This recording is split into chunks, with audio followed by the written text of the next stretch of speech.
I don't want to disturb you. Step over you. I guess you're guarding me. Okay, you're good. Oh, well, welcome back to 42nd Street Pete's Grindhouse, and let me tell you about Monday. I had to take Boots to the vet for her monthly Librela shot, the arthritis shot. So, dog's 70 pounds. I got to get her in the car very gingerly. So I get her in the car, and about 30 minutes away from the vet, when I see she's like sort of sitting up on the back seat, and I'm like, why aren't you laying down? And then it hit me. She dropped a chalupa on the back seat. So it's like 20 degrees out, and I got to drive to the vet with the windows down, get her in, clean up the mess, and drive home with the windows down again. And then Febreze the car. So on top of that, I come in, try to log on to this, and it ain't working. So, and all my shit was on there. And no, I didn't back anything up, so don't yell at me for that. Luckily, I got a local guy who I can call. I brought it over there, and he brought it up to snuff, but the bottom line is I got to bail on it, and I got to get the information off it. So Lorena is sending me a hard drive, which should be here Friday, and I can get all my pics and information off this thing, and I guess, unfortunately, have to put it to rest. So that's that. Now, a lot of people had reached out about their own depression and dark moments and things like that. And I had to clear my head, and I had to realize that, we can't control this shit. It's obvious. I don't think anybody knows where it comes from. And this ain't the first time it's happened to me, and I think I've documented on here before where I went down the black hole. You don't see it coming. It don't let up. And you get like I was, where you're just ready to chuck it all, end it, whatever. And then it starts to lift. Maybe this is what's going on with you guys too. Maybe it comes out of nowhere, and I don't know what it is. I don't know if it can even be fixed. And I'm not about to go into therapy to try to fix it, even though a couple people are pushing me, well, why don't you go see a therapist? Why don't you sit down with a counselor? Problem is, like I say, they get too wrapped up in what I am and what I do, and if they really dug deep, they'd probably commit me for the rest of my life. So don't want to do that. So what I'm saying to people who suffer from similar, depression, that maybe something happened in all our pasts, which has basically been compartmentalized somewhere in our brain, and then at a certain point in time, there's another, for lack of a better word, sensory overload, which triggers it off and then knocks your ass down. So I'm just saying this because I'm sort of aware of it now, where I wasn't aware of it before, and maybe in me being aware of it, you would be aware of it. Maybe you'd be like a little bit more prepared when it hits you, because let's face it, it sucks, and nothing gets you out of it. So that's my public service announcement for today. Another one is the whole Patreon, GoFundMe, whatever, and I stated my reasons for not wanting to do that. But I also came up with another idea. Everybody likes to gamble a little bit, wants to win prizes, shit like that. I got a lot of stuff laying around here, to be honest with you. The whole eBay thing to me is a joke, because they keep taking more and more, and you list things, and like I said, there's stuff laying around here, movie posters, DVDs, Blu-rays that I tried to sell, or I just tired of, or whatever. And at the end of the day, what's going to happen to that shit if something happens to me? Nobody's going to give a shit about it, wind up in a landfill. So I would rather see it go to people who appreciate the shit. So this is what I'm going to do. To keep this channel going, donations, of course, are welcome. I'm not going to say they're mandatory, because I can monetize the thing. What I'm going to do is, at the end of every month, I'm going to go through my PayPal thing and get the names of everybody who donated and throw them in a bucket and draw a winner. And that winner, whoever I draw, will get something. Don't know what. Could be something worth a lot. Could be something worth nothing. But at least there's something going on where it gets you to participate. Because like I said, shit's going to wind up in a fucking landfill if something happens. And so I'd rather see it go. I mean, I got copies of Screw. There's other stuff here. I can even give choices sometimes. But that's the way I'm going to work it, because like I said, I don't want nothing for nothing. And I realize I'm performing a service here by doing that, which people are drumming into me sometimes. but I'm going to keep it real, so that's what I'm going to do. So today's story is magazines. And, you know, all the stuff that's written about porn and things like that, everything originated with a magazine. Because, you know, it was all paper. There was like, you know, those Tijuana Bibles, French postcards, things like that. Well, in the 50s, of course, we got Playboy. Something that broke new ground, had a centerfold in it, had nudity in it, and nobody had ever done this before. So some other publishers sort of sat in the wings and waited to see what would happen with Playboy. Would it survive? Wouldn't it survive? You know, the censors and stuff like that. So Playboy started getting some not so stiff competition, but some lower end magazines came out at the time, like Nugget, Gent, Cavalier, Cavalcade, Swank, to name a few.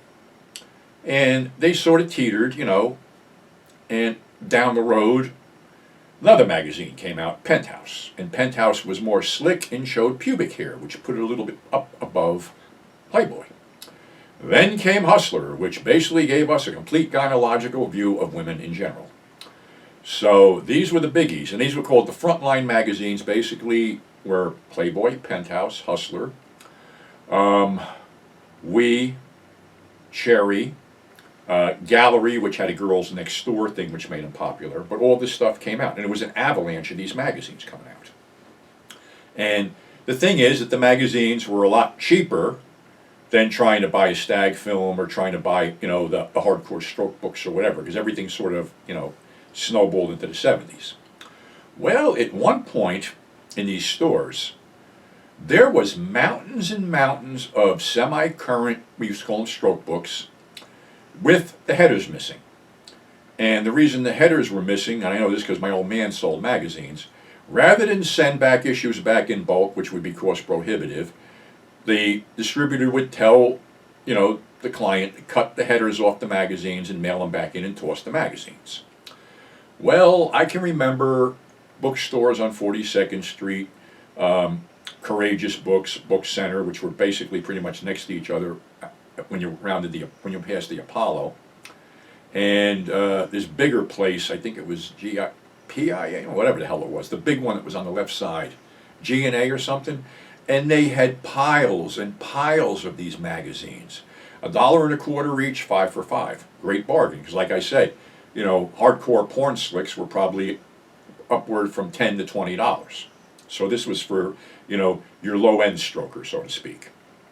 So during this time, I was doing flea markets, and I met this couple, Eddie and Vera. And Eddie had, you know, current Playboy, current Penthouse, a lot of current stuff. So I said, can you get this stuff? And he goes, I can get you as much as you want. So I got a price off him. I think the regular ones were $1, and the higher end ones like Playboy, Penthouse, and Hustler and shit were $1.50. So I knew some people. I was the only one with some stores with the videotapes, and why not incorporate, you know, this into the whole thing? And you know, probably you guys would know that you'd see these 3-packs of you know, skin mags in stores, you know, like $6.99 for 3 mags, and there'd be one with a cover on it on the front, one with a cover on it in the back, and the cut cover in the middle. So that's how that worked. So I had run into this guy who I was buying VHS tapes off of named Jimmy. Jimmy was this big guy, about 6'4", blocky looking, and wore a trench coat all the time, summer or winter, which smelled like cat piss. And you couldn't call Jimmy. Jimmy would call you because Jimmy didn't have a phone. Jimmy was the guy with the slugs, if you remember that store, and we were using slugs. So that's what he used. So Jimmy could call you any time of the day or night and see when you could do something with him. So I had him. Then I had a guy named Frank on the corner of the Belleville Turnpike on up the border of Kearney and North Arlington. And he had a candy store. He was buying VHS tapes. And then I ran into this Israeli guy in Clifton, and I approached him, told him what I had, told him what I wanted. He said, too much? I said, fine. I started walking toward the door, and he called me back. So he was buying. So pretty much I was making a decent living because I was basically doubling up. You know, $1.50 became $3, $1 became $2. Never any problem. So going back and forth, and then one time I dropped stuff off at Frank's, and he had a whole bunch of these women against pornography people picketing his store. So I went in and I said, what's going on? He goes, you got an extra case of tapes with you? I said, yeah, why? He goes, I'm doing a land office business because of these broads. So I'm like, okay. So we took a case of tapes, and I guess that kept up for a couple more days until he started buying them coffee and donuts because he was making so much money flipping shit he didn't care, and they got pissed and left. So anyway, I am married at the point, and me and another couple go on vacation. We're down in Florida for a couple weeks. We went to see the Eddie Graham Sportatorium, the wrestling down there, you know, the whole Disney shit, SeaWorld, whatever. So I get back, still taking a couple days off, and I decide to make the rounds. So I go into the Israeli store, and he looks at me like with this white look on his face thinking, I didn't think I'd ever see you again. I'm like, what are you talking about? He goes, didn't you know? I said, no, what? I've been gone for like 2.5 weeks. Everybody got busted. I go, got busted for what? Well, it seems that all of these magazines were coming out of the airports. Newark Airport, LaGuardia, Kennedy, because if you were ever in the airport, they had these big kiosks of magazines and piles of them and stuff. So somebody not only was taking the stuff that was supposed to be tossed, but taking everything else too, and that's what happened. And I called up Eddie and I go, what happened? He goes, dude, it's over. He goes, they got whacked, they got busted. And I'm like, what the fuck was going on? So pretty much told me that the stuff was, being funneled out the back doors of the airports. And it had been going on for years, actually. And they finally caught on. So, yeah, it was interesting because, like I said, that, the magazines were the low-end stuff that people could afford. Everything else was pretty much high-priced. Stag films, I don't think you could buy a Stag film in any of these places for under $20. And as they got weirder, they got more expensive. And the other thing is, people were going a little bit nuts about the last mayoral election in New York that a Democratic Socialist got the nod. Well, let me tell you something. I don't think there has been a mayor in New York City that hasn't been corrupt. And the thing is, all these people, all these politicians and shit can make big noise about pornography and what was going on 42nd Street and how it had to go. But ask yourself this. If they really wanted it gone, they sincerely wanted it gone, it would have been gone decades ago. The thing was, the money was too good for everybody, and that includes our elected officials, because they played the game. When one store, say Crossroad Books, really was outraging the public and people were complaining, word would slither out, shut it down. And it would be shut down, and actually the guy who owned Crossroad Books is on Facebook now in the 40 Deuce group. He actually owned Crossroad Books, and then he bought Hubert's, the building that Hubert's Museum was in, and turned it into P-Plant, another den of iniquity. So it wasn't like anybody was turning a blind eye to this stuff. They were all benefiting by it. I mean, I've heard stories, that envelopes were dropped down to precinct captains and stuff like that, and most of the beat cops were really interested in fighting real crime rather than shutting down a place like Blackjack Books that would only remain closed for 24 hours. I remember a story I said about Mayor Abe Beam showing up at Showworld to shut it down for sprinkler violations with 50-something cops. The next day it's open. So it was all a sham. It was all basically a dog and pony show, for lack of better words, to keep it going. The only guy who really wanted it gone and made it gone was fucking Giuliani, because he was getting a huge, huge payoff, probably from the Disney people. So that's how things progressed, and that's why it stayed there so long, because everybody was getting greased. All the wheels in the government were getting greased one way or another, and that's why it lasted so long. People can dispute it, I know, but that's probably the real thing that happened. I mean, why else would it happen? There was a lot of money back then, 70s money. I mean, what was the story? Martin Hodas's peeps were bringing in $10,000 a week in fucking quarters. Chemical Bank got all their quarters from the peeps from Marty Hodas, and he's only one guy, $10,000. How many other guys were doing that? So like I said, the money was there, and it was being spread out to keep it going. So that's the way life was back then. So that's our show for today. I guess I gave you guys a lot of stuff to mull over here.